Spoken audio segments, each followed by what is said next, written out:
watching. Let us know if you're watching live, hashtag live in the comments below. If you're watching the replay, hashtag replay in the comments down below. Also, let us know, are you an agent or are you a marketer? That's one thing that we are very curious in finding tonight is, are you an agent or are you a marketer? Shane, what's going on, man? I'm just trying to start this up on my phone here. It's like trying to get it set up. Right on. Yeah, and I think unfortunately everything that you just said, you're gonna have to say again here in like 2 seconds. Why did it not go through? No, I think it went through. I just don't think there's anybody watching you.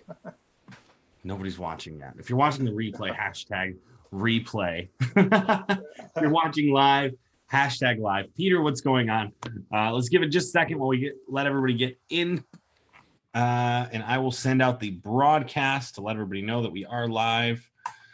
Boom. That's right, Peter. You missed the coaching call. So instead of you monopolizing the entire half hour of the first half hour of the coaching call, we had Chris monopolize that first half hour. I know it was Chris's coaching call. People don't realize, like, on these group coaching calls, like a lot of times people don't have things to say, and so it's the people that do that end up, getting a pretty darn close to one-on-one, exhibition style, or not exhibition. Is that it? I don't know. Anyways, they get like a one-on-one that everybody else gets to listen to and learn from, and so it's really a lot of people, right? Yeah. Let's see. All right, broadcast is on its way. Bam, bam, bam. Anyways, so again, if you guys are watching live, hashtag live in the comments down below. If you're watching the replay, hashtag replay in the comments down below. We just crossed 7,200 people in the group, and we are pretty stoked about it. Right, Shane? Very happy, yeah. And it's really quick too. It's pretty much daily now. It's I think we're kind of, when I look at the stats of the group, we're pretty much back at the numbers we used to be in terms of growth, which is it's bumped up again. So that's fun. And obviously, with a bigger group comes more spammers. So that's always exciting, but I think we've got some pretty good control over that. But otherwise, the group's growing good. Our private group's growing nicely as well. And really both groups are incredibly engaged. So that's awesome. Love it. I love it. And I just noticed, okay, so this posted the live for my page. So people, if they're watching for me to go live, are not going to get the notification. I didn't even think about that. What did you do? Oops. Well, it's set because like we have our pages in here. So anyways, it's working sort of, but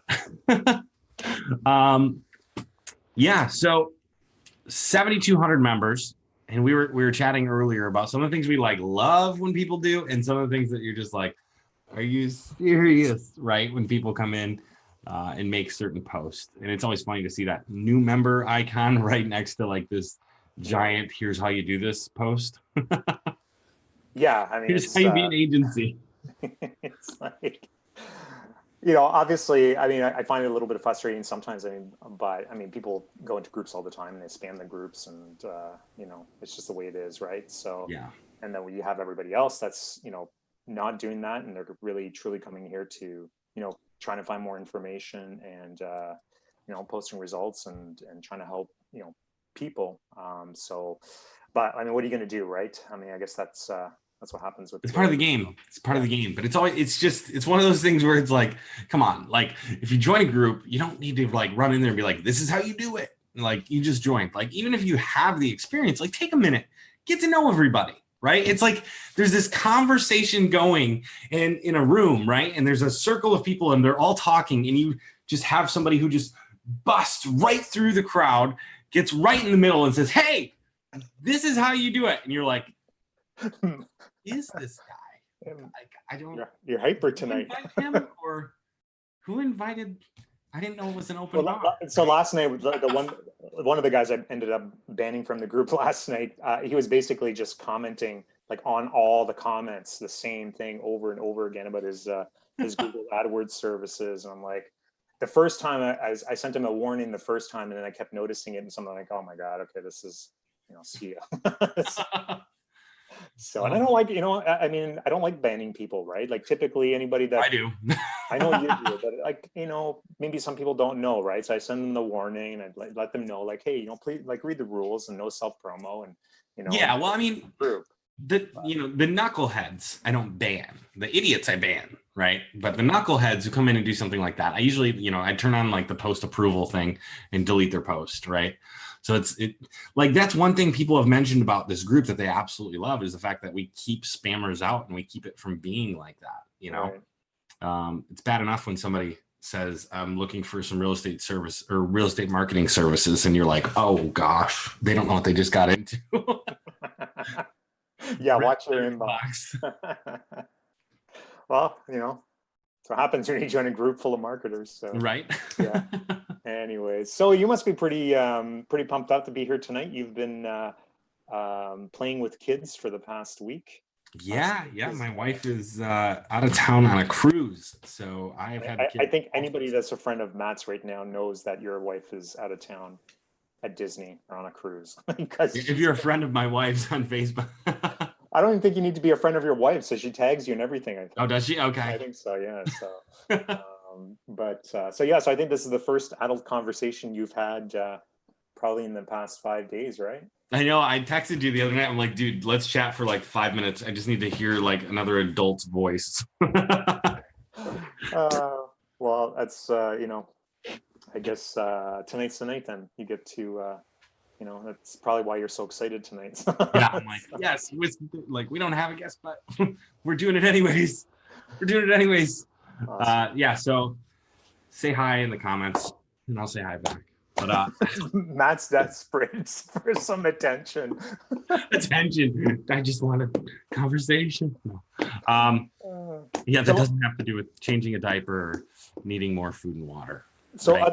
other than taking care of your kids, you've been actually pretty busy building ads, and I know we were just talking about what your week's been like.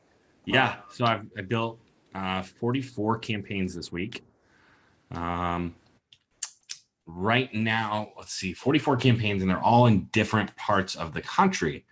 And last I looked, my average lead cost across all 44. I'm seeing $2.34 a lead. So yeah, which is awesome. So we talked about this before, and we were talking about it a little bit earlier about I mean, everybody's always trying different things, right? That's like the reality, though, is that you don't necessarily need to, right? There are some campaigns out there that it crushes all the time, and the fact that you were able to change diapers and take your kids to Legoland and build 44 campaigns this week yeah. in your spare time. It's just while putting the rest of this 7-day challenge together. Yeah. So, it's and getting some really good results from that campaign. In fact, I just posted on my, I don't know if you caught that just before Whiskey Thursday. I took a video screen of the leads coming in for that client. Yeah. Yeah, and they're like every 2, 3, 4 minutes nonstop, and it's crazy. There's so many leads coming in for that.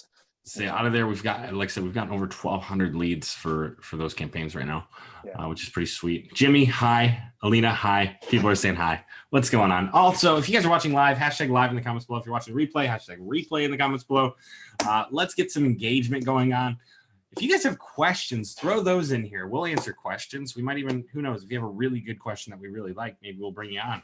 We'll see what happens. I'm gonna get those Matt wants to bring everybody on. We're going to talk to a bunch of adults tonight. So if anybody wants to come on and chat with Matt because you're feeling bad about his situation this week, feel free. Matt's going to send you a Zoom link. Love it. I love it. Also, we wanted to talk about VAs, right? Because I see this question all the time, right? So I'm excited to talk about VAs. We were going to talk about some numbers. There's a question in the group that we wanted to get into because it was a pretty good question. There's actually been a lot of really good questions in the group lately. So yeah, so we can address some of those, and anybody that's watching, if you have any other questions, feel free to ask. Matt's here to answer those. I'm here to supervise, and I'm so burnt out. Like I just stopped. Like when you message me, it's like, hey, when are we getting on to Whiskey Thursday? I was literally like just grabbing my dinner. You're like, fine. Well, yeah, when your business partner decides to, completely check out because you can't find a babysitter. Makes things busy for you. Yeah, Shane's been crushing it, holding down the fort, so that's good. It's been good, actually, and I posted this inside of the private group earlier today too. So actually we've had some really good discussions with some new clients or some new prospects. One of them's and I always, we always talk about this and talking about referrals and getting more referrals and stuff like that. I got another client referral, and again, it was just me asking the client if he knows anybody else that could use our services. And out of the blue, I get this email from a development company, and they've got 3 new projects coming up, and they wanted some quotes on this. And so what was really interesting about that conversation, I was really trying to dig for like budgets and what their expectations were, what the success factors would be with the project and things like that. And they just really couldn't answer any of them just because they don't have that much data, and it's really, really early in the project, so they don't know their margins that well. But it was interesting because they had mentioned some of the previous marketing campaigns that they were running, like 20,000, 30,000, 50,000 for print campaigns. Like, I'm like, okay, we're in the ballpark. So not a problem. So very, very good. It's been actually a really good week for prospecting. Thanks. And actually, I mentioned this in the private group today, just really a short conversation, but I had another conversation with another prospect, and we're up against, so we were talking about pricing, and I mentioned our pricing, and we're essentially up against somebody else offering not really the exact same thing, but something, generating leads and so on for $300. So that's our competition. What are we dealing with? Bold leads or something like that? No, they're way more overseas. Yeah, it's overseas. Okay. So, but it was still a very, and this was part of the discussion today inside the private group, was just, I never, I didn't get that objection where it was like, wow, you're really expensive. I ended up quoting, somewhere around, it was like between $400 and $4,500, right? Oh, wow. And, but again, it's just really demonstrating that value in what we provide and what we can do, right? So going through everything, all the steps, and just, again, like, this is everything that's included. This is everything that we do. And so you don't really get that pricing objection. They see the value in that, right? So got another meeting booked for next week, and we'll see where that one goes. Right on. Luke Shankula just joined. What's going on, Luke? Who do we got here? We got Alina, Luke, Peter. Oh, and Luke, he just sent me a message letting us know that he's funnel hacking our stuff. He's funnel hacking our stuff. Love it. Matthew. He's like, I'm stealing your videos. Go for it, man. Go for it. Copy it, make it better, and let us know where it's posted. So we can do the same. No. Freaking thief. That's what he is. What's that? Freaking thief. That's what he is. I'm pretty sure he's coming in our group, poaching our members for his own group. Is that what he's doing? I'm almost positive. Just kidding. Luke, you're a good guy. We love you, man. Thanks for being part of the community here. So let's see here. So VAs, yeah, there was a question asked in the VA or in the group talking about VAs. Let me see if I can find the question real quick here. You think I would have? Well, Jimmy just asked. Jimmy here says, "Hey, I need to hire a VA for some database, spreadsheet, email, info mining activities. What service rates do you recommend?" Okay, perfect. What services or rates do you recommend? Well, the services can really be just about anything. I mean, if it's something someone could do from home, a VA could do it. Now, what that's going to cost is going to vary, right? If you have them doing something very basic with a really obvious SOP, you could pay somewhere between $2 and $4 an hour. Now, if you're doing something that like cold calling or inbound or outbound calling, something like that, they're probably going to start around $4 and go upwards of that. A lot of times for calling, I'll use people from the Philippines because English is one of the main languages there. So that's always been my go-to spot for anybody who's going to be on the phone. And you can find people. It's crazy. You'll find people that worked for Best Buy, people that worked for AT&T, people that worked for Comcast, for OnStar. for like all these different companies where they have technical support, customer service, and they're outsourcing. And basically what it is these virtual assistants, well, it's people really, duh. But it's these people worked for a call center in the Philippines, and for one reason or another, they decided to be entrepreneurs and go be a solo virtual assistant, right? So rather than making the $1.50, $2 an hour that they're getting at this call center, they go put their resume out there and try and get you as their client for a higher price, right? And so a lot of times you'll see them available and they have all sorts of experience, yeah. So what was it? Services and rates. The services, yeah. Calling, right? Matt blabbing. I know, I'm just going on. It's like, wait, I was going to go on a tangent here and forget about the question and not answer it. Right. Pat's here. What's going on, Pat? What's going on, Tim? What's going on, Luke? So anyways, getting back to that, services and rates. So services, yeah, calling, data entry, tracking, spreadsheets. They could do ads. They could do all sorts of stuff. I mean, pretty much any piece of the business in an agency, up into including they could do sales if you had a talented virtual assistant, because you can find people from the US and the UK and stuff like that are very familiar with this stuff. That are going to be high quality. You can find people in the Philippines that are going to be familiar with this or be able to learn it and be a high quality salesperson. But whenever you're doing something like that, you're going to have to do a lot of training. So you need to make sure your systems are up to par before you go out and hire somebody. That's one of the first things I would make sure I do, is make sure your systems are up to par. Make sure your standard operating procedures make sense and somebody can follow them. Because if you mess up there, it's going to cost you money. There's been times where I'd hire a virtual assistant and I didn't check in on them, right? Because I didn't know what I was supposed to be doing. But basically, I'd be like, hey, I need you to do this, and I need that by tomorrow, right? At the very latest. And I'm thinking they're going to spend 2 hours on it, right? Between now and tomorrow when they get to it, because they have other gigs they're working, right? It wasn't a full-time person. No, that person spent 8 hours a day for 2 days to get this simple task done, because I didn't have clear written instructions and I didn't give them a time frame as far as how many hours they can spend on it and all this other detail that was missing, and it ended up costing, So really quickly, let's talk about then the it's not the only time this question has come up. It's come up a number of times. Let's talk about when you should hire a VA, the process of hiring a VA, where to find them. Yep. And then, the process of hiring a VA. Yeah. So, well, at least what you've done, and I can talk a little bit about what I've done as well. Yeah, I mean, when you need a VA, basically when you're growing and you're at your max, right? When you've maxed out on what you can do or what you're willing to do, maybe you're making plenty of money and you just don't want to do certain things, right? Then you can start outsourcing. But remember, there can be a dip in quality if you're not careful.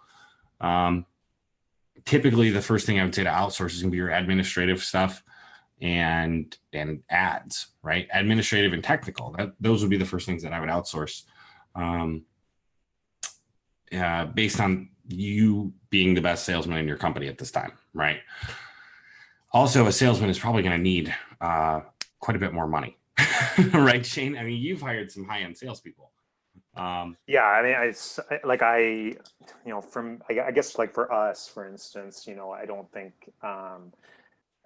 we're only outsourcing the technical stuff, the administrative stuff, all the sales stuff's still handled from the primary team, and again, looking back on just companies and stuff that I've been involved in or companies that I've owned, and we've always hired locally for sales staff. We've used, we poach them from other companies, we pay them well, and they bring their experience and their client lists. I mean, that's typically the fastest way we were able to grow companies. So let's talk about in terms of, where to find these VAs. I'm not sure. If you ask a VA question in the group, they'll spam it. They're sitting dormant, waiting. I just saw it happen. That's where you find a VA. Just go into the group. Go into a group and ask, does anybody know where to get VAs? And they'll be like, boom, boom, boom. All these VA companies popping No, but for real. My favorite place has always been Upwork, right? Upwork is a great place. It used to be Odesk. Well, I mean, Odesk, I think, combined in became Upwork or something like that. I forget how it worked, but Upwork. Let's see, what else is there? Craigslist, Outbounders. Outbounders is mainly for somebody who's going to be on the phone. But you'll actually find people who are not great on the phone there, who would much rather be an administrative person, and like their rate will be much lower because they know they're not very good on the phone and they're trying to get a phone position. So Outbounders, Upwork, Craigslist. Gus said Reddit as well. I haven't used Reddit. I know there's Facebook groups now. Most of my hires were Upwork, Craigslist, or Outbounders, right? And Upwork probably had like the cream of the crop, like the top tier. Craigslist, you never know what you're gonna get. I had some crazy people, man. I had some people that like, I thought this guy was gonna crush it on the phones, and everything seemed great. The interviews went great. We get to the first day of him working, and he's like arguing with my other virtual assistant staff, right? The people that are helping him onboard.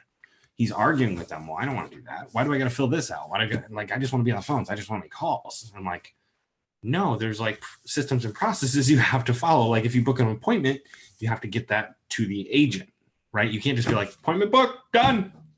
Like, I'm just gonna get this report. You got 17 appointments today and they are nowhere to be found, right? Like this guy he wigged out. He was like, I can't do this. I don't think it's a good fit. And I was like, okay, like that's like crazy, because he negotiated his rate. Like he was actually really, really good, and then just turned out a little crazy. I know we found like our callers, because I was hiring. Yeah, tell your dog there you're on. Shut up. Enough. My dog. You should see this, man. It's sad. Okay. See if you can get it in the picture. Got the cone of shame. Lay down. Cone of shame, man. Poor thing. Yeah, it's. So yeah, I was just gonna say, like all the callers we ended up hiring. I mean, most of the people I've ever hired have always been local. Same with the callers that we've recently hired. They were local as well. We have Craigslist here, but we have other platforms that we can use. That are similar to that, but and I I use Craigslist. Like I'll go to the Philippines Craigslist and I'll post there, right? And that's probably one of the best ways to get really inexpensive virtual assistants, at least that I've found. If you can find them off of a platform, because those platforms are all going to take a chunk of their money. Okay, so Upwork takes a percentage, and in the beginning it's more than later, but still they're taking a percentage of that person's income. And so if you can get them direct without having to go through something like that, there can be advantages to it. The downside, it's a little bit more difficult to work with, because you got to figure out how to get them the money. You got to figure out how to get them tracked and all that fun stuff, which we'll get into tracking in a minute, but you have to track your VAs. So let's talk a little bit then about the process of hiring your VA. And what you've done. I can kind of mention what we did when we were hiring callers. And it was really a very simple, I mean, first, like we were getting tons and tons of emails, lots of resumes. I mean, there's always people looking for work, right? So, obviously, you're filtering through that stuff pretty quickly. But the next thing we ended up doing was I set up a very basic form. And then in the email, I'd asked them a few questions. And at the end of the email, I was like, to complete your basically fill out this form to complete your application, right? So, and we just start filtering by like the people that actually answered the questions and the people that actually filled out the form. And those are the people that we would start calling, which was a really simple process. But you filter out all the people that can't follow instructions. It's what we were doing. Yeah. Yep. I mean, if you ask them to like repeat something, right, or to like ask them a question in the application process, right, where they have to think, right, then you'll get a good idea on their ability to think a little bit outside the box or to think in general. There's a lot of people where when we were first looking for a Facebook ads person, right, I had a question, and I'd have to look at what the question was, but basically I asked them like, what kind of campaign would you use to run traffic to a website? And they were like, I would use a Facebook ad. I was like, okay, you're probably not the one, right? Like just super basic. Like I'm just like, I just want number one, that you're not going to copy and paste. And number two, I want you to read what I'm looking for and know if it's a good fit, right? And so like when you see these answers, it's like, oh, I didn't read that. I'd run a Facebook ad, you know, something like that. Yeah. Like, okay, well, we'll see how this goes. But you get a ton of people inquiring a lot of times. So, so let's say, you know, using Upwork, you know, I know like I've used Upwork as well for VAs. And I'm not, I have no idea what I'm doing on there. I've been ripped off a couple times, just for some, you know, odd random work stuff. I've had some good luck with it. I know you and I spoke about hiring callers from there, and you had mentioned some things I should be looking out for. But like for somebody that's going out there looking to hire a VA, what would you recommend in terms of a process, like when you're reaching out or looking for people? I mean, the first thing is getting some sort of an ad up, or, you know, on Craigslist or on Upwork. You're using Upwork specifically. Okay, Upwork. Right. You're going to put your job posting up, right? You're going to put your job. So you're not going on, because the way I did is I went on Upwork and I started looking for people. No. I want people to apply, right? So I can get a big group of people that I'm looking through, and then I can pick the best one. So you put the post up, and then you can go through and it'll be like, oh, we recommend this person, this person, this person. So I just go through that list and I invite them. Right. I haven't done this in a little bit. The last time I knew, basically, if you invite them, it doesn't cost, because they have credits, right, that they have, and it costs them credits every time they apply for a job. And so if you invite them, I believe it's reduced credits or no credits that it costs them. So they're more likely to submit a proposal. So there's our other message. So that's one of the things that I was doing to get a large pool of people to start choosing from, right? And then you go through, you know, their resumes, you go through what they submitted, what they said, what their first message was their first thing like, hey, what's your Skype? Because like, if the first thing they want to do is get off of Upwork and start talking to you, it makes sense, but be cautious, right? Because they're trying to circumvent Upwork's fee at that point. Right. And if that's your first, you know, interaction with them, that's, you know, not. Yeah. I had wonder. I remember, I think I talked to you about this, where I had this one guy. So again, we're looking for call. Like that's the only thing I've ever hired VAs for, was the calling, right? And like for ISAs and that kind of work. At least like on Upwork, or, you know, just not locally, right? So, but I remember you and I talked about this, where I ended up, like, I was messaging some people on Upwork, and one guy responded, and he came highly recommended too. And he's like, I'm not available, but here's my wife's contact information. And I'm like, yeah, this is weird. Okay. I've had that actually. I've actually had that, where they're trying to pitch their spouse or something like that, or boyfriend, girlfriend, whoever, so that they can get them a job. And it's like, yeah, but you were the one that, you know, I was interested in hiring. And now you're trying to pawn this off on somebody else and tell me like, oh, they're just as good. Well, then why didn't they submit under their name? Yeah. Or maybe they don't have the experience you do. And that's why I'm not really interested in hiring them. And I have in the past hired one couple where she pushed and she pushed and she pushed, and she was one of our best callers, right? And so I'm like, fine, you know, I'll give him a shot. It doesn't seem like he's going to be a good fit, but, you know, I'll give him a shot for a week at, you know, $4 an hour or whatever it was starting. I forget at the point. But yeah, it did not work out. It did not work out at all. It was like, okay, well, that's lesson learned, right? So let's talk about pricing, because I know, like, you know, when you're looking through on Upwork, and actually that guy that came really highly recommended, you know, he was expensive. He was, you know, anywhere between $13 to $15 US an hour for like a VA out of the Philippines, right? Was this that girl that that I had sent you a link for? I'm like, dude, I was looking at hiring her, but I didn't end up hiring her. It's exactly what ended up happening. She recommended me to somebody else because she wasn't available. That somebody else wasn't available, and he ended up recommending his wife. But that somebody else was like $15 an hour. Yeah. Okay. So I remember that. So let's just talk a little bit about pricing, because you have obviously a little bit more experience with hiring these people. And I know when you and I talked about this, like you're always talking about, okay, you know, this is what you can do with them. This is how you negotiate with them. And this is typically what they're looking for. Yeah.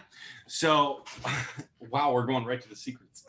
No secret. What's secret? But this is like how you get them for a lower price and longevity or whatever you want to say. Like this is okay. Who cares? Have some more wine. Sounds good. We got to get the engage. Matthew is the only one who has liked this yet. What is going on? Joe's here, Steve's here, Peter's here, Jimmy's here, Luke's here, Tim's here, Pat's here, Luke's here. There's 2 Luke's. Alina's here. Come on, you guys, like this, heart this, make it engaged with. Make it engaged with. All right, I'll go anyways. I'll tell you. So the biggest bargaining chip that most virtual assistants are looking for is actually not typically the dollar per hour. It is the longevity of the job. They want stability. They want something where they know they're going to get paid every week and that they're going to be able to provide for their family and keep going, because that's what they had in this previous position a lot of times, because a lot of them, again, start in call centers. And now that they're on their own, they don't have that. And it's like life over there is a ton different. And I won't get into that, but they want something that's going to be secure and long-term, right? And don't promise them secure and long-term if you can't provide it. Don't do that. That's a dick move. Unless you're a dick. Yeah, I'll give you $2 an hour, but you're gonna have this job for no. Don't do it. If you can't afford it, you're not ready for it. Don't offer secure and long-term. But if you can, and you're looking for someone who is going to be there long-term and hopefully, have a position in your company that's going to be secure, and potentially the ability to grow. They also love that, right? They're virtual assistants, but they're still people. Okay. They want security. They want stability. They want longevity. They want ability to grow. And if they're not looking for the ability to grow, be cautious, right? Because your first hire, it's nice if you can get somebody who has the capacity to grow and learn, because they can help with your next hire, right? But if they're not that person, then maybe it works for your current position, but maybe it's not your the one that I would hire first, right? So yeah, but talking to them and saying, like, they'll put crazy dollar an hour stuff on there. But you go on, let me see, what is it? Let me pull this up real quick and see what it was under, because you can actually see like previous work.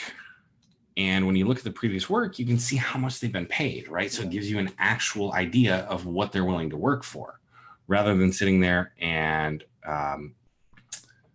trying to negotiate them off of whatever they said they want, because a lot of times it's going to be more than what they're willing to work for.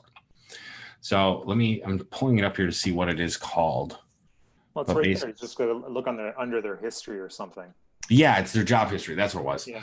And then you can see all the jobs that they've done. And then it tells you how much they got paid per hour, right? So. Yep. And so you use that, right? Because if they're working for somebody else for $4 an hour and they're charging you $9.50, like you have to wonder. And there are jobs they'll take that are lower price because they're like, they're gigs. They're not really jobs. But if you find somebody who's working jobs at $4 an hour, don't be the sucker who pays $9.50, right? Over time, if they're worth $9.50, like, definitely get them there. Like, I love being able to give them raises and take them up. Like, we had VAs that were in the Philippines making $13, $14 an hour, right? So they were ecstatic about that. And like over there, that changes their lives, right? Yeah. So, and we worked with their schedules. Flexibility is another thing that they love, right? Because a lot of these people who are working from home, if they're working daytime hours here, they're working nighttime hours in the Philippines. So if there's some flexibility there, like they can work 3 hours at night and then they can do the rest of their work, while you're sleeping, because it's not stuff you have to sit there and supervise. Like, that's super helpful for them in their family life. So flexibility, longevity, security, stability, obviously being able to pay them well and have some growth opportunities. Like, putting all those together really gives you an offer that the VA is going to be willing to work with you on the price, and they're going to want to work really hard for you because they want to keep that position, and it really makes a win-win for both of you. Alina says that's what doctors make there. It's like $15 an hour. Yeah, too much. But Steve says here, I just made an Upwork profile to get freelancing gigs yesterday. Absolutely. You know what? I was so two things I did when I first got started is I had posted a couple of what do they call them on they're jobs, right? On Upwork. They're not called gigs. I think that's Fiverr. But it was on Upwork where I ended up posting for funnel work. And as I was learning ClickFunnels, I figured might as well get somebody to pay me to teach me ClickFunnels, right? And then Facebook ads for real estate as well. I posted two of them. I actually ended up getting inquiries. In fact, I think I got I know I got a funnel build and I got the referral for ClickFunnels at the same time, which was, so you can get some business from it. Yeah. I mean, I haven't used it on that side. I think I used it years and years ago when I think it was Elance originally, before like Odesk and Elance combined to make Upwork. And I think I did some stuff with that, but that was years ago, some copywriting stuff. But yeah, so getting back to that, the other thing that I always recommend for virtual assistants, at least when you're starting out, if you're starting out with them, you have to have some sort of tracking system. And I believe Upwork actually has a tracking system built in now. I always make them go through that, track their hours through Upwork. If I get them outside of Upwork, I use what's called Time Doctor. Okay. And that's TIME Doctor, DOCTOR, right? Yeah, because nobody here can spell. Super simple. Yeah, Time Doctor. I'm sorry, I meant to give the website, timedoctor.com. Okay. But anyways, it's a tracking tool. It helps you do payroll. They sign into this Upwork tracking tool or the Time Doctor tracking tool, and it's randomly taking screenshots, which may sound invasive at first, but you got to remember, this person's on the other side of the world. You don't know what they're doing. You don't know if they're working on your job. You're not going to walk in to your office and look over and see that they're, playing video games, right? You have to hedge your bets or whatever you want to call it, but you have to do something to protect yourself a little bit, especially in the beginning. It doesn't have to be a long-term play. I've had VAs where, they've been working with me for 6-8 months. Like, I know they're getting it and I don't have to worry about them. And so, I take them off Time Doctor because it will sometimes slow down their computer a little bit if they're running something like that. But for the most part, it's 100% worth it because you're going to know if they're working. It's going to give you the websites they visit. It's going to give you like everything you need to know whether or not this person is actually doing their job. So Jay here says, how's it going, Jay? Thanks for tuning in here. Says, so what's a good price to pay a VA for tasks like setting up ads for clients? So we just talked a little bit about pricing here. But what do you think? I haven't hired a VA to do the ads side of things. I haven't hired a VA specific, like a VA in the context that we're talking to do ads. I've hired other like ads guys to do ads, although I wish I would have hired a VA. Yeah. So as far as the context of hiring a VA, you need to have every single ad type that you're running as an SOP. Like if we're running a new construction, this is what we do. If we're running this is what we do. If we're running this is what we do. This is where we get the pictures. This is where we insert the client's website. This is where it goes to. This is what this app looks like. Everything has to be drawn out in so much detail that you'd have to be an idiot to screw it up. Okay. And then somebody's going to screw it up and you're going to be like, okay, it wasn't that clear. And you have to go back and redo it. But in the meantime, when you're first starting, it has to be so clear, your kid could do it or your dog could do it, whatever. Yeah. And the other thing to add to that too, is you got to ensure you have some sort of QA process. Yeah. I know we've had VAs doing, we had one VA doing some ads and the ads are so messed up, even though they followed exactly what we ended up saying. The ads at the end of it. Remember that? We're posting pictures that were like so bad. Remember? I guess you don't remember, right? Remember we're using somebody else's VA? Oh yeah, that was a little rough. Rough? That was a little rough. Oh my God, it was the worst. Basically, things were getting mixed up. Things were like, it did not make sense. Again, that's why if you niche down, this is what we run, this is what we do, and you have the SOPs for that, like, you're going to be in so much better than. I think they had beachfront houses for a Toronto client. Yeah. Yeah. It was the worst. It was not good. It was not good. I forgot about that. Yeah. But yeah, so SOPs are huge, right? And then as far as what you pay them for, so here's kind of the pricing strategy that I use, right? The more skill I need, the more I have to pay. Okay. The less skill, the less I have to pay. But something like ads can run you probably anywhere from $3 to $8 on the low end, and well above that in the high end. But I think you can get somebody really good probably from $3 to $8 to do it. You just really have to. They have to be able to think, right? And that sounds really simple, but there's something about working with VAs where their ability to think outside of the details, outside of the lines, is it's very impeded by something, and I don't quite understand it. But I've used VAs from all sorts of different countries, and that's just one thing with VAs that I've dealt with, is that they did not color outside the lines. They didn't think for themselves. It was like they follow the book, buy the book, and if they mess up, chances are it was in the book or they misinterpreted something, right? So you want to make sure that you're giving clear written instructions, and then you're making sure that they're following them, and ask them questions. My favorite sign that I see in a VA is when they start asking me questions, right?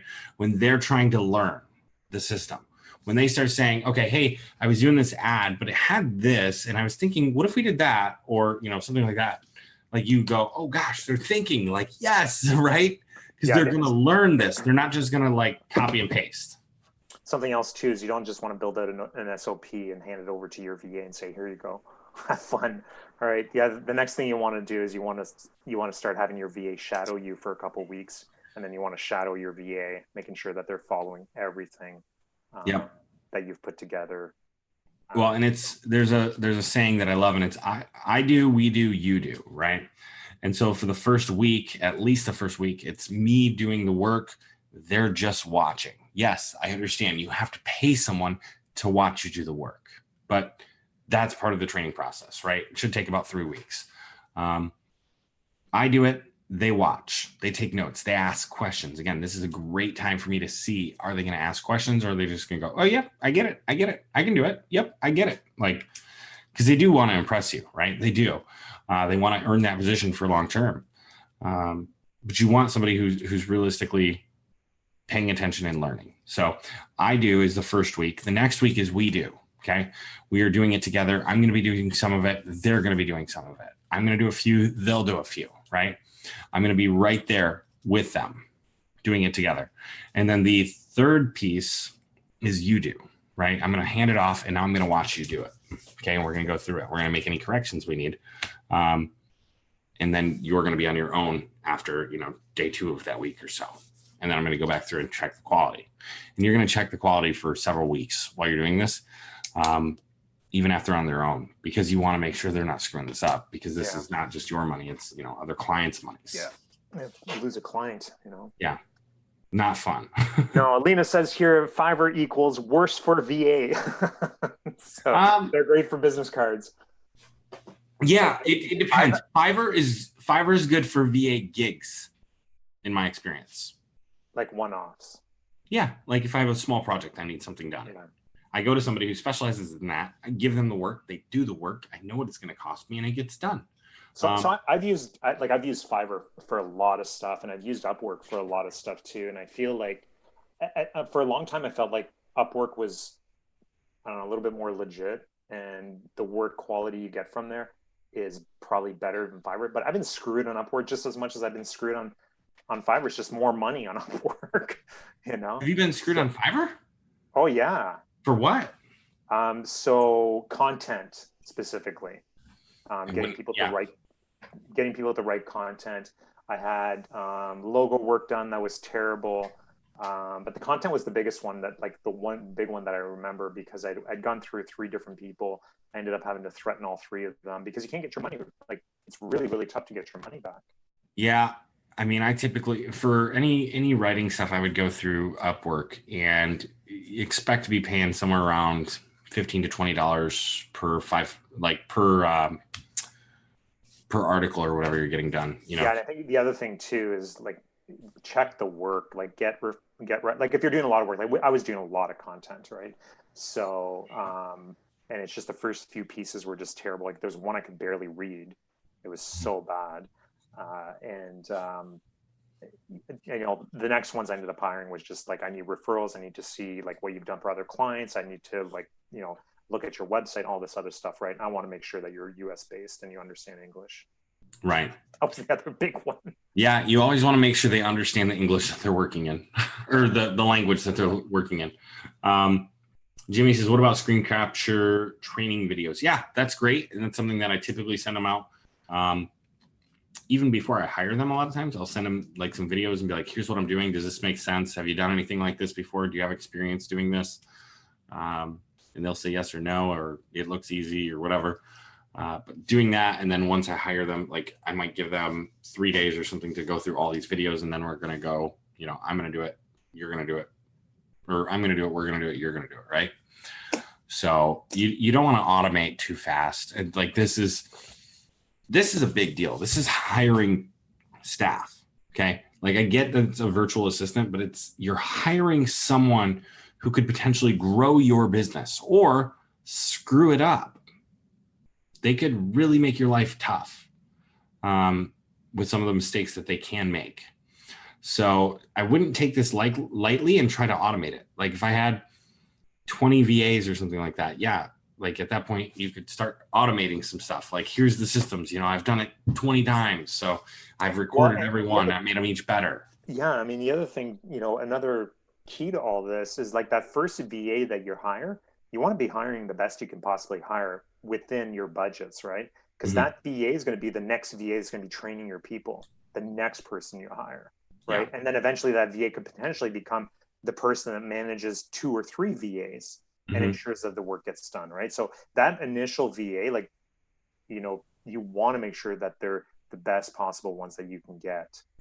Yeah. When I had, you know, 30, however many, was it 36 callers or whatever, you know, I had communication with 3 people, right? For the most part. I mean, there was some exceptions, but for the most part, my day-to-day communication was with 3 different people, not 30, right? And that's because we had the right people in place to help me manage all of those other virtual assistants. You know, so yeah, if you can find the best person possible for your current budget, and maybe that's not enough to get somebody great, maybe it is, but again, somebody that can grow with the company, that is going to definitely benefit you as well as them and your company over time. Yeah. So Lena says here, Upwork video records their computer movement and work. That's cool. Is it video record? Last time it wasn't video recording. I thought it was just screenshots, but if they may have changed it because I haven't used it in a while. Yeah, she says here you can watch what they do, but not who does it. A lot of times they'll hire someone to do the work because it's cheaper. Yeah, again, and that comes with that first 3 weeks. Like if they're trying to hire somebody else to do it, like I'm gonna know, right? Yeah. Because they're gonna have to be there for this, so they can't do that. Also, like you're tracking constantly. Like I always had them filling out spreadsheets or had Google Forms that filled out the spreadsheets, different things like that. So if I notice like all of a sudden a drop in performance or something like that, like I'm gonna be able to go in there and look at it and figure it out. Or just tell them like, hey, there's been a huge drop in performance. So you need to fix that, or you know, we're gonna have to find somebody else to do the job. Justel says, so question from Justej, best way to get high ticket retainers online. Squirrel. What? Best way to get high ticket retainers? Yeah, I'm not really sure what you're asking here. So I think you're asking the best way to get like high ticket clients. High ticket clients, or are you looking to hire somebody to get you high ticket clients? Maybe just expand on that a little bit. Joe is here. What is up, Joe? Do you see Joe today? He did a live. He's a superstar, this guy now. In the group? No, he did. Who was that with? Speak. With Mo. He did that. He did a live with Mo. Went through his entire finding real estate leads through groups. Nice. Entire process and all the secrets and stuff like that. Love it. Yeah. Where was all the stuff we're gonna have to steal and sell. Just kidding, Joe. um, let's see here. All more likes and hearts and wows and happy faces. I'm just going through here some of the Nice to see you. No, for real, if you're still watching, hashtag live in the comments below. If you're watching the replay, hashtag replay in the comments below. So Peter says here, I hired a VA to pull a list for me, and it was total garbage, missing fields, wrong emails, and couldn't reason with them after literally laying it all out. So yeah, this is something that happens, sadly. And I've dealt with the same thing too. And I've had and that's the thing too, is when you find somebody that's good, especially for these one-off jobs, and bookmark them because I have a developer that writes scripts, and I've used him a couple times to just very, very simple things, right? And he's so good, gets the work done in 24 hours. You want to make sure you keep them, but yeah, you're going to end up running into people like this. I think for these odd jobs too, it's kind of nice to ask, there's a lot of us here that have hired VAs for these types of jobs. Ask the groups if they can recommend anybody. And maybe you already did, Peter, maybe you just got unlucky here. Yeah. The other thing with Fiverr and stuff like that is just see if you can hire them for a small gig before you go big. If you're gonna lose money, lose $10 instead of 150 or something. Yeah, I don't know. This doesn't sound like it was a huge. I'm guessing he went out and scraped an email list for you, right, Peter? Is that what he did? Yeah, but I mean, instead of having them go out and scrape an email list of however many people, have them go out there and scrape or send you a sample of 100 people or something like that, right? So instead of getting 5,000, get a sample of 50, right? And see what it looks like. Are the fields right? What's going on? Does this person know what they're doing or not? You know what I mean? So this is an interesting question that Matthew has here, and it kind of digs into our own business about, so he's asking how many people do we have on the team, and what are the main roles? Curious if you have VAs set in place now to help you run ads, or you guys currently utilize an ads manager to handle the build outs. So, and so for anybody that knows me, and I know Matt knows this, I can't stand hiring people. I don't like having employees. I would prefer to do everything without having to hire employees. I haven't, in the past 10 years, I've only ever hired a contractor. I very, very rarely bring on employees. What are you doing, playing with your dog? No, something's beeping in my house. I'll be right back, okay? I gotta figure out what this is. Go nuts. So this team now, we've kept this, we kept the team pretty small, Matthew. And part of the way we've been able to do that is, again, build that SOP so we know exactly what to do. So every time, when we hire a client, we have all the steps in place. We know what ads we're going to run. We're also very specific, specifically on the client side of things or on the agency side. We only run certain ads. And we do it a certain way. So it keeps things very, very simple for us. Matt, and we talked earlier about Matt building 44 campaigns this week. I think he probably did that in 4 hours. I mean, it's not. So again, there's all the same ads, and again, we're always doing the same thing over and over again. There's 4 of us that are our backgrounds are we're all very heavy on the technical side of things. We can get things put together pretty quickly. We've got one guy that handles all of our technical stuff, and most of the ad stuff is either done by myself or Matt. We split work up. We've got another person that does ads for us as well. And so it's not a massive team, but we do get an awful lot of work and an awful lot of work done. And that's, because we've stayed very, very focused. Well, Matthew, I know you're part of the student group, but if you've gone through some of the course content, I actually talk about this. One of the things I really hate, I can't stand a service-based business. It's a very, very difficult business to run. I would prefer a product-based business, but the agency model, it is a service-based business, and it's an easy one to make money at. But part of the challenge is that you're limited by time, right? So one of the things you can do is productize your service. And so you take your services and basically add them to a bucket, and this is what you provide now to clients. It's a very specific type of service. You run specific types of ads. You integrate with specific types of CRMs. The follow-up is very specific. Your email drips, text drips, and whatever else you provide is very specific to that product. And so that allows you to create a repeatable process over and over again, and you can duplicate that for multiple clients, keeping things really, really simple. And this is what we've done, which allows us to keep our team very lean. And the other thing too is that, we've gotten to a point where we can pick and choose a lot of our clients, right? So a lot of our clients have stayed with us for a long time. So that reduces the workload because we're not having to set up brand new campaigns and learn new CRM systems or anything like that. So that's one thing. And then the other things that we can pick the clients we work with, and a lot of times these end up being bigger clients that require a lot less work. Yeah, nothing like a nice $25,000 retainer. Well, yeah. So I was just mentioning that we've kept the team pretty lean, and we do an awful lot of work, but we're pretty effective at it, right? So I was just mentioning how we've come and we put together a product for our clients, and these are the ads that we run. This is our follow up. This is how we integrate, and that's it. And that's how we can get 44 campaigns up and running in an afternoon. Yeah. Yep. And I mean, at the same time, we some very, very efficient VAs. What's that? I said we have some very efficient VAs that get work done very quickly for us. Agreed. And we are still looking for an ads person. So a new one. Yeah, you might as well just throw that out there, eh?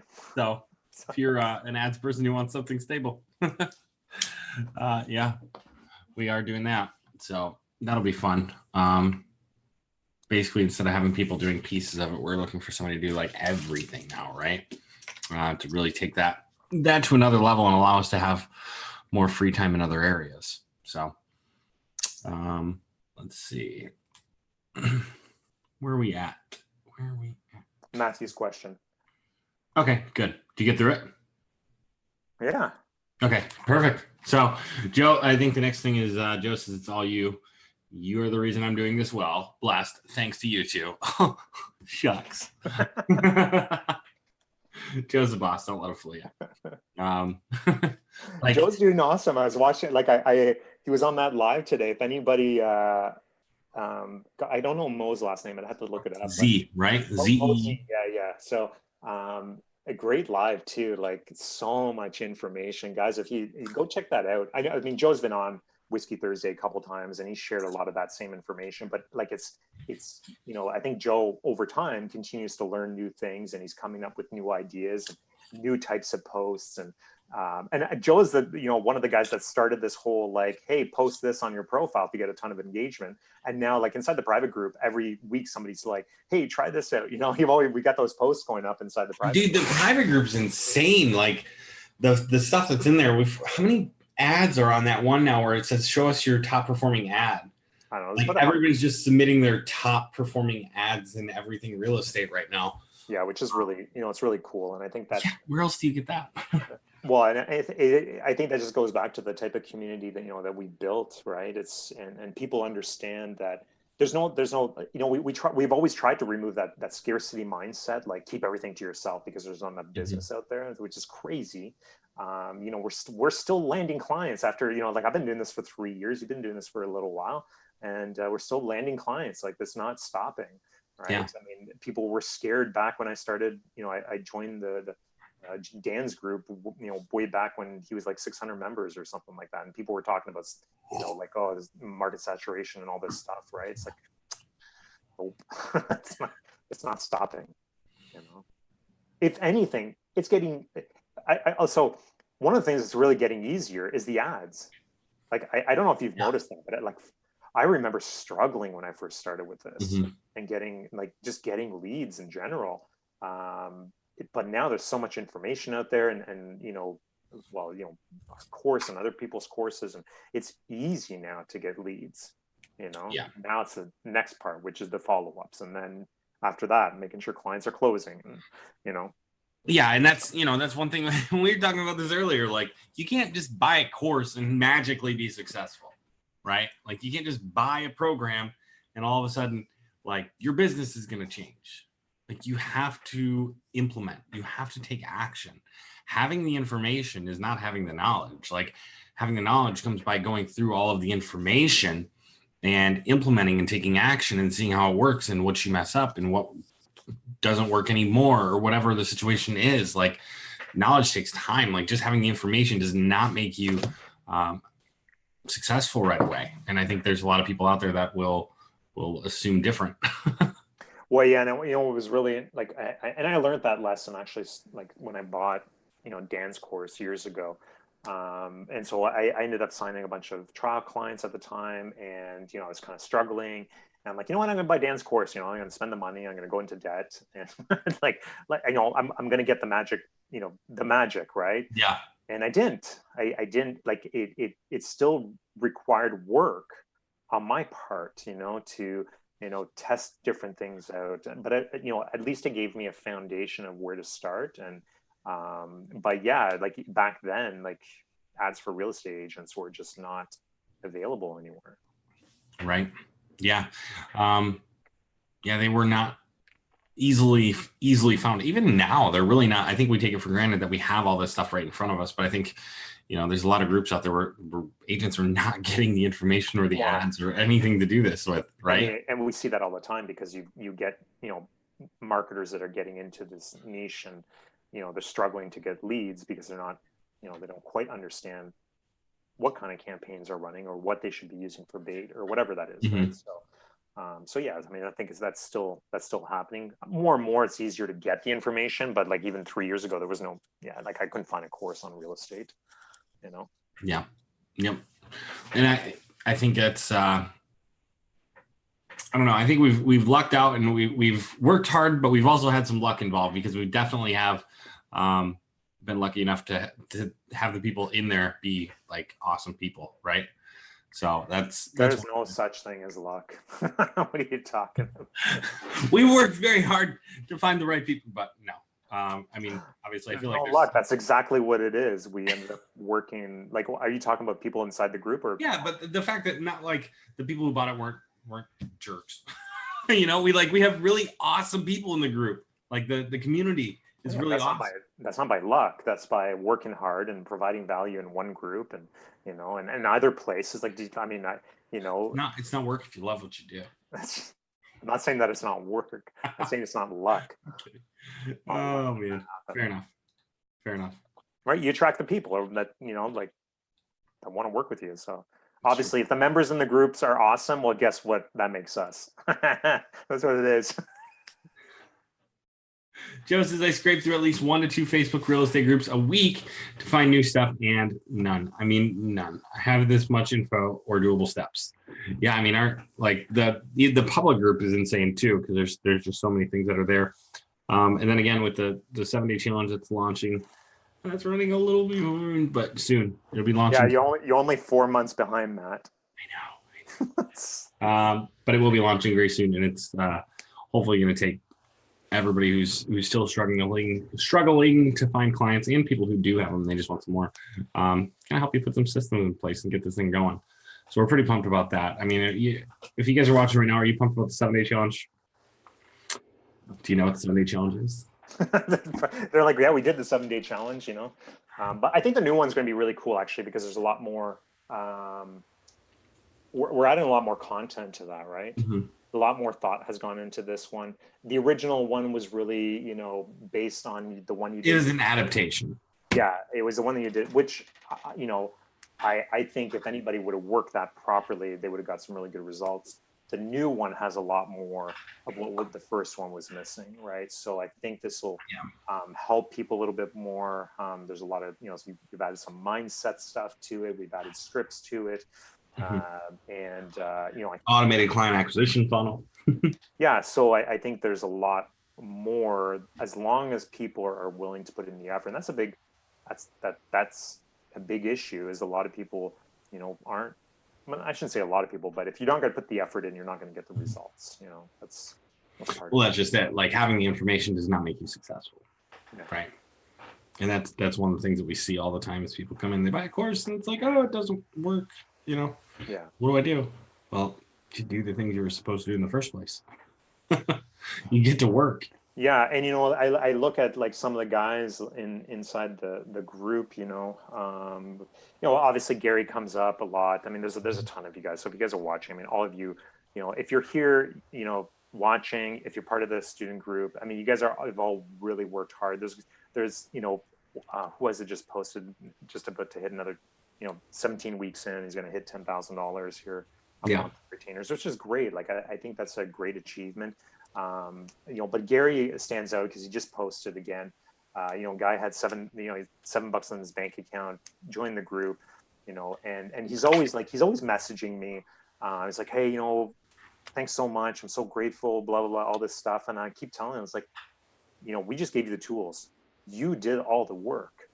You went in the course, you watched the videos, you know, and I remember talking to him like the Facebook acquisition stuff. I told him start with that, you know, that's a really easy one for you to start with. Right.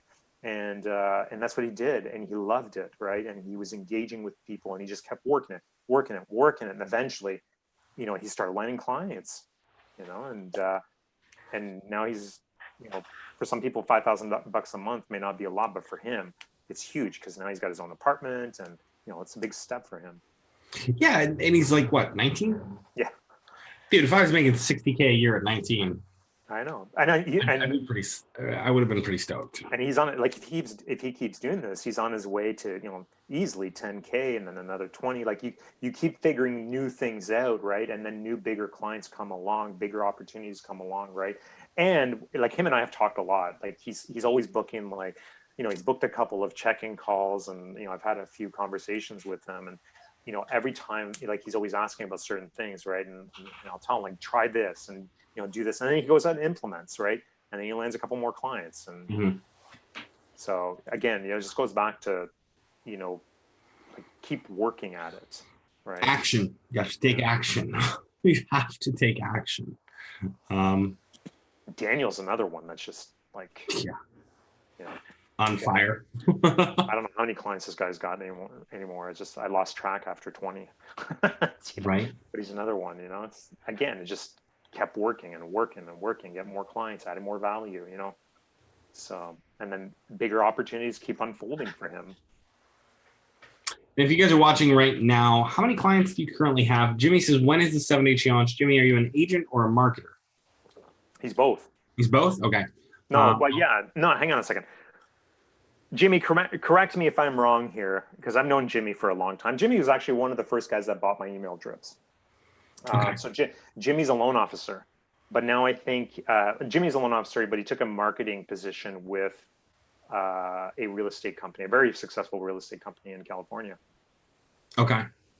So I believe, Jimmy, you're handling all of their marketing now. That's my belief. So, and like multiple locations and big systems and things like that. So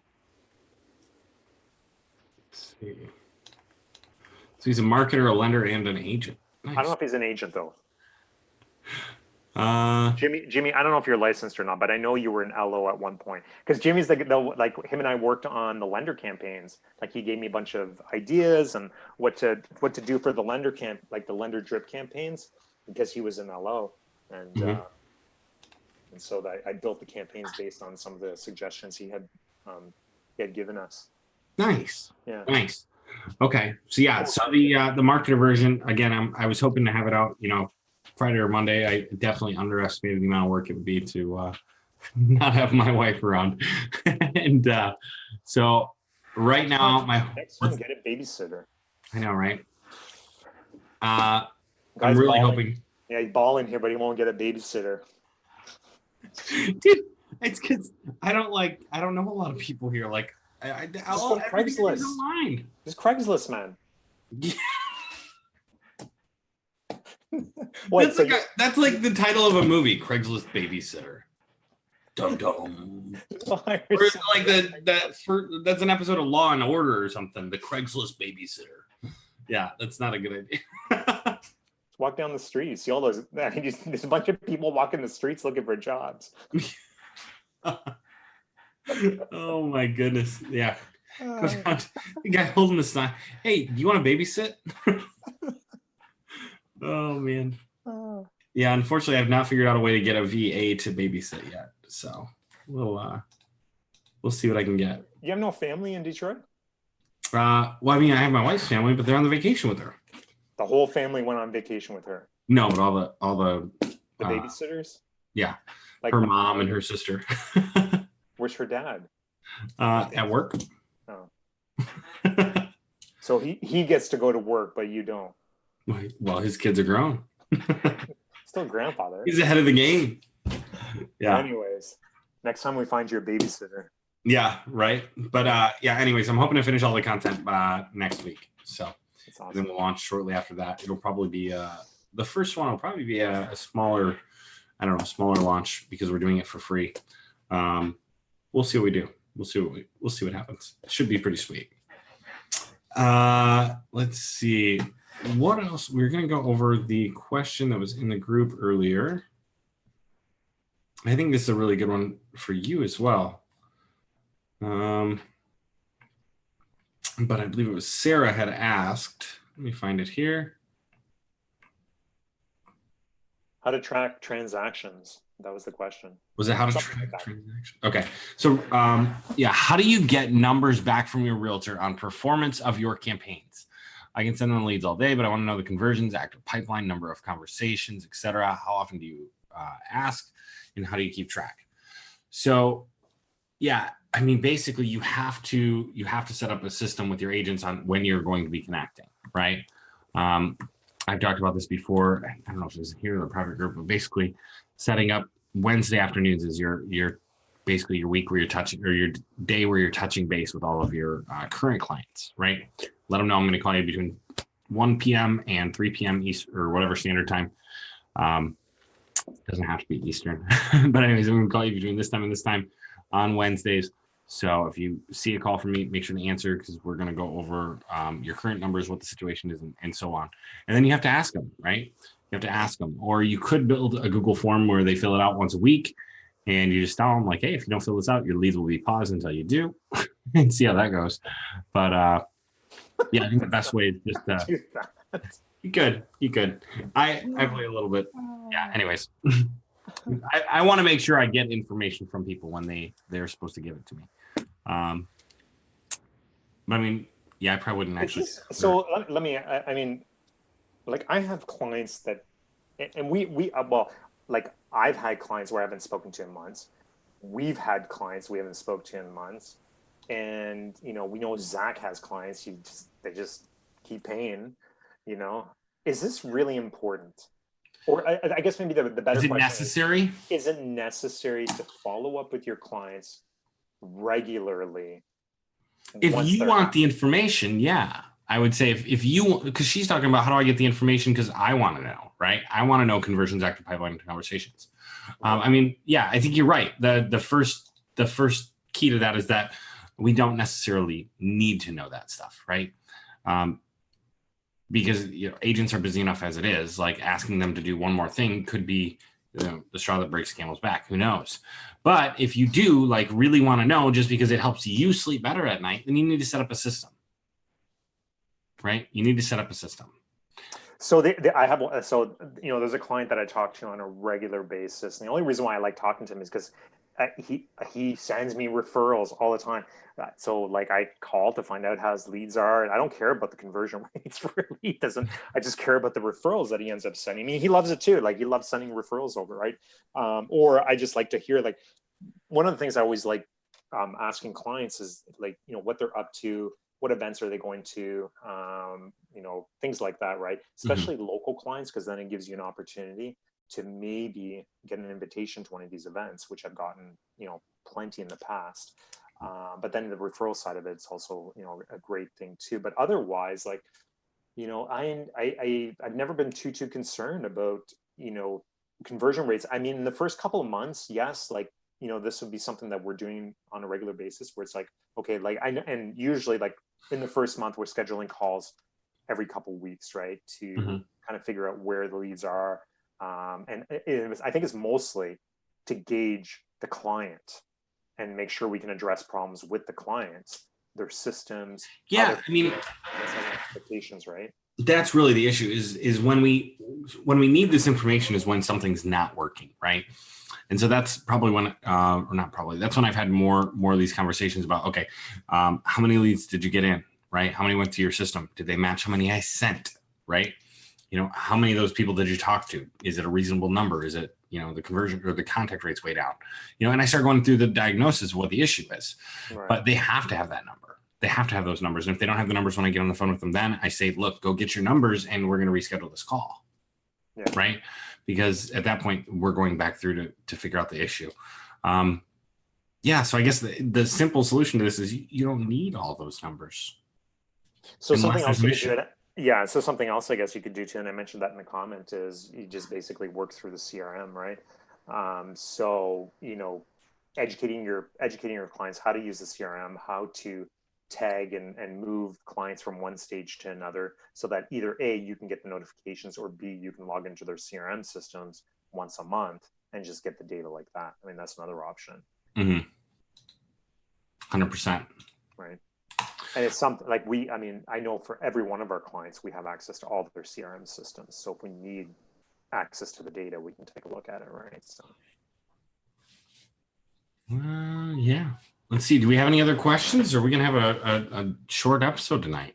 I think it's going to be a short episode, and then I'm so burnt out. I just want to go relax. And hey, you know, if there's no questions, if anybody can suggest a good Netflix TV show. Well, Black Mirror just started up again. I know. Right? Honestly, well, you know what? Black Mirror, the past couple of episodes, I'm not. Did you watch the I think there's only like 3 episodes on this new season. Yeah, like I just watched, what was it, Dolly 2? What was that, the doll one? I don't know what it was. I haven't seen them yet. I promised Alexa I'd wait till she got home. I won't ruin it for you, but yeah, it was... Bachelorette, you go through Bachelorette. Zach and I talk Bachelorette like every week, man. No. Oh, Jimmy says Ozark. Yeah, Ozark. Actually, Ozark, I got hooked on that. The first couple of seasons of that, I got hooked on. You know, I liked Sneaky Pete. Did you ever watch that one on Amazon Prime? Sneaky Pete? Yep, Sneaky Pete. No. It's about a con man. So it's a pretty good one. If you liked Matchstick Men, it's kind of right up that alley. Okay. That other one I told you about was really good. Yeah, I have to watch that one still. I don't remember the name of it, but man, I binged watched that. We've transitioned to Netflix shows. I totally binged. Well, I need something to watch. I like at night. I work on my computer and I have it in the background, right? So, and I think I've gone through like The Office, 9 times now. So that's like I'm over that. And, I'm glad Netflix doesn't track like how many times. Well, they don't give you. Yeah. How many times you've watched XYZ episodes? Like that would be bad. Or they track what you've watched. Right. Like this guy has watched every episode of The Office 12 times, every episode of Superstore 12 times, and yeah, Superstore is another really good one. If you like The Office. Okay. I'll have to. That one's on Hulu. Okay, I'm not asking for Hulu or Amazon. I've got Netflix. Oh gosh. And it's Netflix Canada. So I need. Yeah, you need to go get Hulu and Amazon. Amazon's like, you don't have Prime? No, man. Why do you not have Prime? Do you not buy things in life? No. You need Prime. What do you need Prime for? I have Netflix. No, I'm saying like when you order something, if you need anything, you just go to Prime and it's free shipping 2 days. It's there or less. Okay, so first of all, I like my stuff right away. So if I want something today, then I just go out and buy it, right? Otherwise, I just use the free 7-day shipping, and usually gets here in like 2 days anyways, because the distribution center is like right next door. All right. I don't need Prime. Don't want to. Joe says Hulu is like $8 a month. Too much. I pay $13 right now for Netflix, and I'm really pissed off about it. Oh gosh. Do you have cable? No. Oh my gosh. Like cable is ridiculous expensive. We're talking about like Hulu, Prime, When I signed up to Netflix. Netflix, it was $7.99. It's up to $13 Oh now. yeah. Yeah. When I signed up for Netflix, you got streaming plus a single DVD that came to you once a month. Or Oh, I remember that. you remember that? You got the DVD that was like, all right, this is the next one on my DVD list, and then they would send it out. You'd get it, you'd watch it, you send it back, and they'd send you the next one. So you might end up with like 3-4 different DVDs that first month. Yeah, I do remember that. Yeah. Yeah. You know, the price is going up, but the shows aren't getting much better. So, No, they're really not. you know Like, what, the Netflix series aren't too bad though. But well, I watched Undercover on Netflix. That was actually pretty good. so, anyways, Yeah, I think it was Undercover. All right. Anyways, we're rambling now, so we'll call it a night. Thank you everybody for showing up to another episode of Whiskey Thursday. Thanks for making the group so awesome. If you made it this far, hashtag Trooper. Would it be hashtag like Super Trooper because you didn't make it that far or something? I don't know. But it was a shorter episode, but still, hashtag Trooper if you made it this far. This Hashtag is how long live, hashtag replay if you're watching the replay. What's that? this is how long we should have ended at 9:20. Like most normal interview lives, whatever you find everywhere else are an hour. Yeah, and 2 hours. we have some sweet interviews we're working on. So I hope you guys are enjoying these, especially as we get some new people on here in the future. Some big names we're working on, which All is right. pretty exciting. Anyways, I'm gonna go watch my Netflix. Doug, Jimmy, Joe, who else? Doug Doper. Doper would have been a good one. That's a good one, Doug. And everybody else watching, thanks so much. Really appreciate you sticking around and watching Matt goof off here on Thursday night. It's been a pleasure, and we'll talk to you guys later. take care, everybody.